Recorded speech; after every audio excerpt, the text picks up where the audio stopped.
Have you ever felt like just not doing anything? Hitting snooze one more time, putting off that chore, or just chilling while others are busy?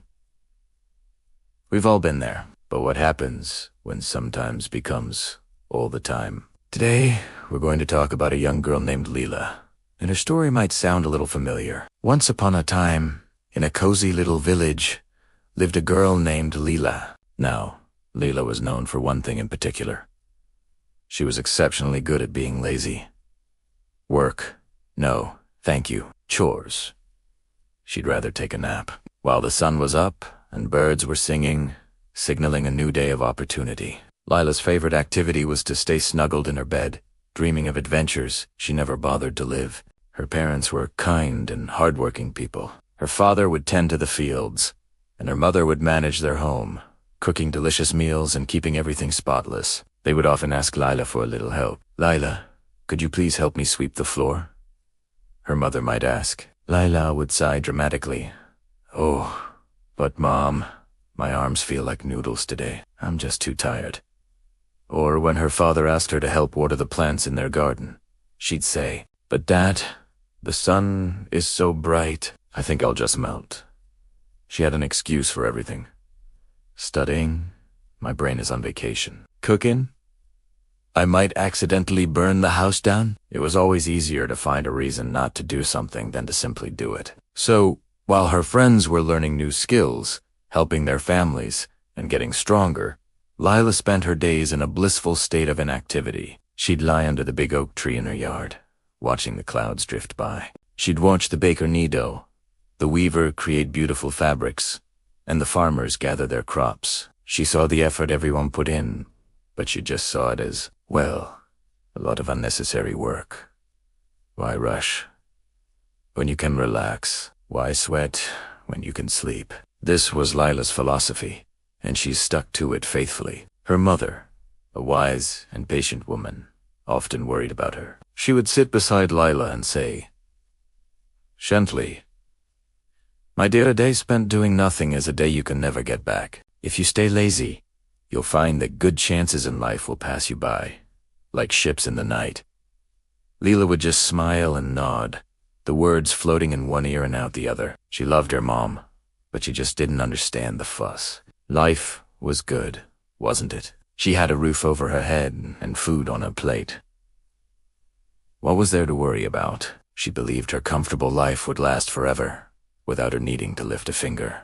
But life, as we know, is unpredictable. One evening, the sky turned a dark, angry gray. The wind howled like a hungry wolf, and rain began to pour down, not in gentle drops, but in furious sheets. A terrible storm raged through the night, shaking their little house to its foundations. When the family woke the next morning, the sun was shining again, but their hearts sank. Their beautiful family garden, a source of pride and food, was a complete wreck. Plants were uprooted, fences were broken, and mud was everywhere. It was a disaster. Without a moment's hesitation, Lila's parents got to work. Her father started mending the fences, his face set with determination. Her mother began the difficult task of saving what plants she could and clearing the debris. Neighbors came to help, seeing their plight. Everyone worked together, their hands getting dirty, their backs aching, but their spirits united. And where was Lila? She peeked out the window, saw the mess and the hard work, and thought, oh, that looks exhausting. She went back to her bed, pulled the covers over her head, and decided to wait until it was all over. She told herself she would only get in the way. Days turned into weeks. Through sheer hard work, the family and their kind neighbors managed to restore the garden. It was a slow and tiring process, but eventually, new seeds were planted, and life began to return to the soil. Layla continued her lazy routine, oblivious to the sweat and effort that was securing their future. Finally, the season of harvest arrived. The restored garden yielded a modest but precious crop. Lila's mother baked warm, fragrant bread from the wheat they had managed to save. The family gathered around the table for a special meal to celebrate their hard work. There were fresh vegetables from the garden, sweet fruits, and slices of that delicious bread. Everyone was cheerful, their faces glowing with pride and satisfaction. They shared stories of their hard work and praised each other's efforts. Lila came to the table, her stomach rumbling, ready to enjoy the feast. But as her mother served everyone a generous portion, her plate remained empty. She looked up, confused. "Mom, what about me?" she asked. Her mother looked at her, not with anger, but with a deep sadness in her eyes. "Lila," she said softly, "this food is the reward for the hard work we all put into fixing our garden. You receive what you sow. Since you've planted no seeds of effort, there is no harvest for you to reap." The reality of the situation hit Lila like a physical blow as she sat there, hungry and alone in her feelings, watching a family enjoy the fruits of their labor. Tears welled up in her eyes. It wasn't just the hunger in her stomach. It was a deeper hunger, a feeling of being left out, of being worthless. She finally understood what her mother had been trying to tell her all along. Her laziness hadn't just been a quirky habit. It had consequences. It had separated her from her own family and left her with nothing but regret. That night, Lila couldn't sleep. She tossed and turned. The image of her empty plate burned into her mind. She realized that her comfortable life wasn't a given. It was built on the hard work of others. For the first time, she felt a powerful desire to change, to be a part of the effort, not just an observer. The very next morning, something incredible happened. Before the sun had even risen, Lila was out of bed. She tiptoed into the kitchen and started quietly sweeping the floor. When her mother came in, she gasped in surprise. Lila just smiled and said, "Good morning, Mom. What can I do to help today?"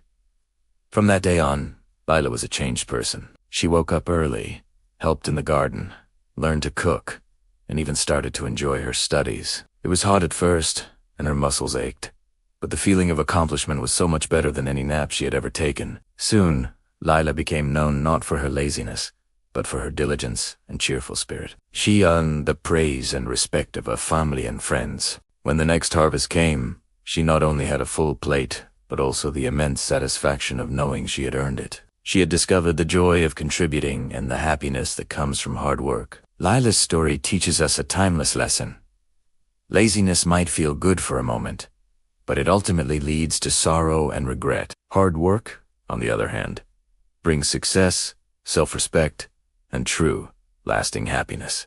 So, the next time you feel the urge to be a Lila from the beginning of our story, remember how she felt at the end. Choose to be the person who plants the seeds, who puts in the effort, and who gets to enjoy the sweet fruits of their labor. Thank you so much for watching and sharing this story with me. If it resonated with you, please hit that like button and subscribe for more stories that inspire and motivate. We'd love to have you as part of our community. Until next time, keep working hard and stay amazing.